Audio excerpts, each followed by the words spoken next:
That's all I'm going to say about this party. Huh.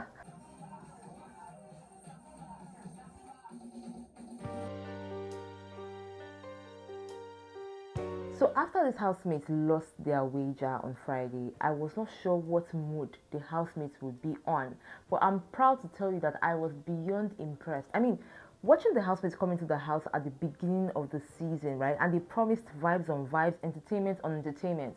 I am proud to tell you that all the housemates, not leaving anyone, all the housemates delivered in this Saturday night party. If you missed it, I'm here to tell you what exactly happened. Hi guys, welcome to another episode of Lucy's Quick One, talking the Big Brother Naija show season 10. 10 over 10, no zero, no minus, plus violence, plus drama, plus tears, and everything in between. Guys, did you see the Saturday night party and the drama that happened afterwards? I mean, there's some conversations that would stir up future fights. Take my word for it. So of course, like I said, I wasn't sure the vibe the housemates would be after they lost their wager. I mean, they were all down about it, and we all know that that wager was not wagering. It was not giving the vibe or energy. In fact, I don't think that they got it at all, and that's the reason they didn't win their wager. And I'm very sure that most people, especially in Nigeria, do agree that that wager did not wager. So that's fine.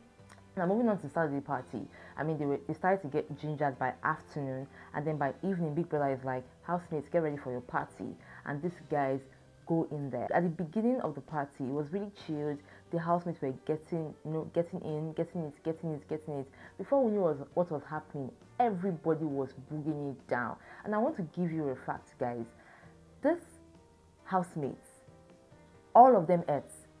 All of them delivered. I'm telling you, even for the housemate that I probably thought would have been relaxed, that would have been chilled, looking at what happened at the Thursday pool party, nobody was about to agree for anybody. Everybody delivered on their mandates. From people like Dede, who I thought would be very, very calm, probably go and sit somewhere, Brett Morgan, Tracy, Ivata, these guys were dancing and having the time of their lives. Like I said, the party started really chilled, really calm, and before we know what was happening, they progressed and they were having the best of fun. Even for all those who probably had one quarrel or the other, they reconciled on the dance floor. We had the likes of Rude Boy and Imisi. I saw them dancing together. I saw the likes of Doris and Kola dancing together as well. In fact, everybody was just dancing and having the fun of their lives. I wasn't seeing any form of bad energy. Imisi was dancing with everybody and anybody. Dede was dancing with anybody that she could. I mean, she was majorly by herself. Kola was dancing with some of the ladies. There was Dambuski, Danzita. There was Ibu Fubara and Tega. I was looking at these guys. I know at the beginning of the show, it felt like these guys usually have back and forth. But there was Ortega and Ibu Fubara dancing for a long time. And I kept on watching them and said, I don't know what is happening here. Then I also saw Ortega and Sabrina dancing. I remember that Sabrina and Ortega already had a conversation before, like prior. Victory and Gigi too. I mean, at the end of the day, maybe these guys might be a cute couple, but I don't want to fall for anything until after the show. Honestly, I really want to stay very focused. See, when I tell you that the party was lit without having too much noise and too much fuss, it was lit. To the extent that some of the guys even had to pull off their shirts. As in, when the shirts were going off, I was like, you would know that the party is sweet when the shirts begin to go off. There was this Isabella and Koinkumi situation, and I was like, these guys are so erotic. I'm like, oh my god. Now I'm very sure that a lot of people have been anticipating that immediately after the party on Saturday there will be drama. But unfortunately, we did not have the drama that people were looking for. But there were conversations, right? And I would like to pinpoint some of those conversations before I leave on this episode. And the very first conversation that was had was one conversation that I did not even think would happen. That was the conversation between first Mide, Dede, and Imisi. I mean, I never saw it coming, right? I just saw that these three ladies were laughing immediately after the party. Like, Big Brother was like, everybody come inside, and everybody was like, we had fun, like vibes on vibes. You entertained them, and I even feel entertained. They sat, right, and they were trying to like play a game.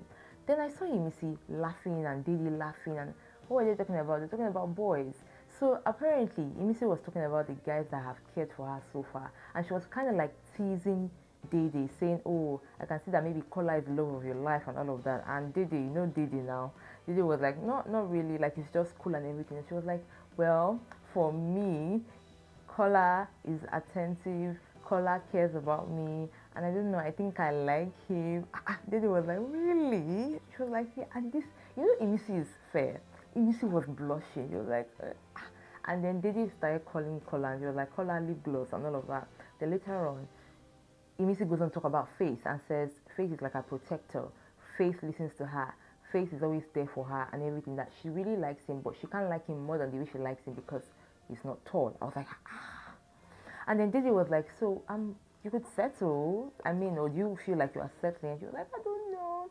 I don't really want to have anything to do with Faith. Honestly, I have somebody outside. Don't you have somebody outside? I was like, this alcohol is working. These girls just kept on laughing for the longest, and then the cameras moved to another angle.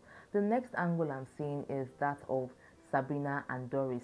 Apparently, we already know who they're talking about. They were talking about Kola again, and this time they were talking about Kola and Dede. And Doris kept on talking about the fact that she has removed herself from the situation, regardless. She's just trying to like maintain good energy and all of that. I really want to see the clip where probably Kola told her that he was interested in her, because this conversation about Kola between Doris and Sabrina is a long one, and I don't know why Doris is still like talking about it. So Sabrina also brought in Dede's situation. Then she was like, Dede is very confident about herself and who she has outside. That Sabrina, feels like, Dede has somebody outside who is also like her sponsor. So she's playing the guys in the house with the mindset of the man outside will know that Dede is a catch, and that she's not falling for anybody and she's not misbehaving in the house, because she knows that her sponsor is out there and then he's always going to be watching. But he should not forget that while she's in there and he's out there, he should not cheat, because she's also a catch in here and a lot of guys are falling for her. And I was like, Sabrina, look at you analyzing the whole thing. And these guys just kept on talking about the whole Dede situation, and I really hope that and wish that Doris can move past this and talk about something else or do something else, because at some points Doris is saying things like, she thinks that a lot of people are rushing into relationships too early. But you're still talking about your own situation with Scholar. Like, let the thing rest. If the man is not moving on to you, like, it's not easy, but just like move away from that situation, please. Now we moved to another angle again, that there were conversations after the Saturday party. That was between Ortega and Ibi Fubara. And this time Ortega was telling Ibi Fubara that, there are a lot of things happening in the house, and for him, even though he's in his mid-30s, he would rather not have a relationship in the house because it would be too much for him. And I think he was trying to like hint at Sabrina, because I know that those guys have something going. And then Ibi Fubara was like, I mean, if you see somebody you like, why don't you just go for the person? And he's like, he's not sure. Now Ortega stands up and leaves the room, and he was going upstairs. He sees Sabrina, pecks her, and then leaves. We move the camera back to Sabrina. This time Sabrina is talking with Kola, and she's asking him like, what's going on with you and Doris? Like, have you guys settled all of that? And I'm like, you guys should just let this matter rest. And Sabrina was now like, you are chasing Dede, but Dede is not interested in you. Kola said, no, you're wrong. You're wrong. Dede is giving mixed signals, which means that he's not sure if she's in or if she's out. That was the end of the conversation. Now, Kola stands up from there. Can you see how everything is unfolding? Kola stands up from there and goes to see Dede.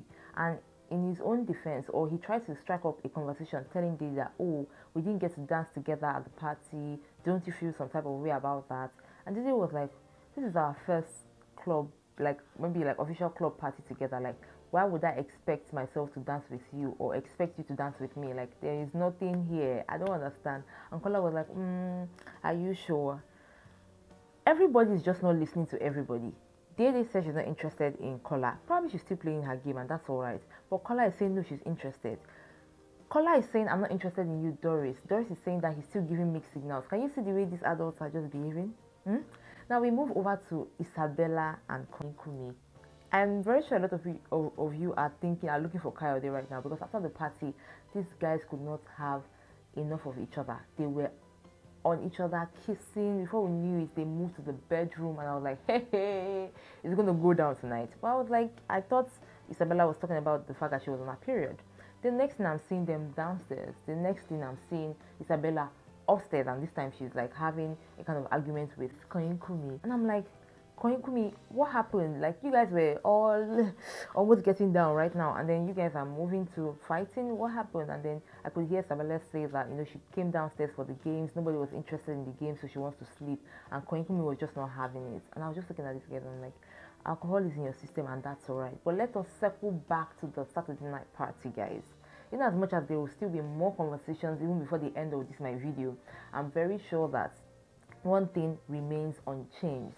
The very first Saturday night party in Big Brother's house was a banger, and all the housemates delivered back to back. From their outfits to the vibes to the dancing, there was no dull moment with these guys. Even the likes of Tracy was dancing, guys. I mean, I loved it. Let me know what you think about the party in the comment section. I got you more right here on this channel. Till next time, remember to enjoy every moment. Bye.